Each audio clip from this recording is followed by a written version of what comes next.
بیا ژوندی شومه. ښه ملګرو داس چل شوی دی چې صادق خان د سفیان دپاره د چندې اعلان کړی و. یو ویډیو یې پرون جوړه کړې وه چې سفیان ډېر سخت بیمار دی، ډېر سختو حالاتو کې دی. هغې نه هم موږ تاسو ټول خبر یو چې حقیقت کې په دې ټایم کې سفیان ګلمکی په نوم چې یادیږي هغه ډېرو سختو حالاتو کې دی.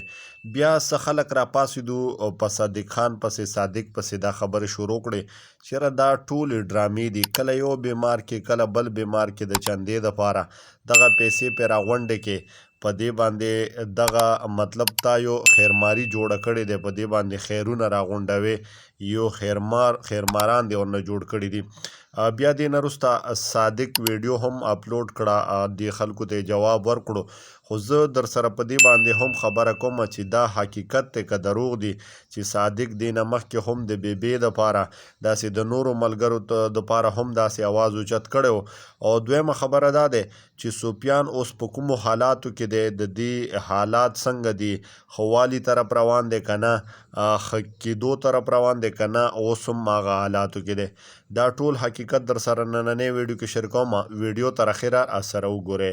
ویډیو در سره لایک کې، چینل در سره لازماً سبسکرایب کې، چې څومره هم زموږ پښتانه وروڼه وی دا ویډیو ګورئ، چینل در سره خامخا سبسکرایب کوئ.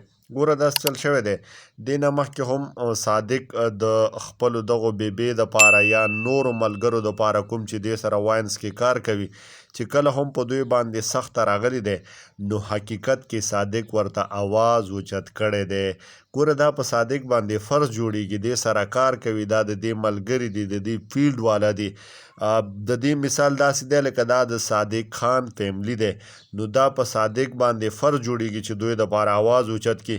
بل چې کوم د سفیان په باره کې کوم خبر راغلی دی او اوس یې لږ ډېر څه حالات ښه شوی دی، مطلب لږه ډېره بهتري ورکې راغلی دی، خو مکمل جوړ شوی نه دی، مکمل ټیک شوی نه دی. ټول ورته دواګانې کوئ، تنقید په چا هم مه کوئ. په دې ټایم کې موږ ته پکار دي چې سفیان سره ودرېږو، د هغه مدد وکړو لکه څنګه صادق به یې ورسره ولاړ دی، او د هغه پسې شاته خبرې کول، هغه پسې شاته یا دا خیرماران دي داسې قسمه الفاظ استعمالول، نو دا نه دي کول پکار. دې سره ودرېږئ، مدد وکړئ، دواګانې وکړئ.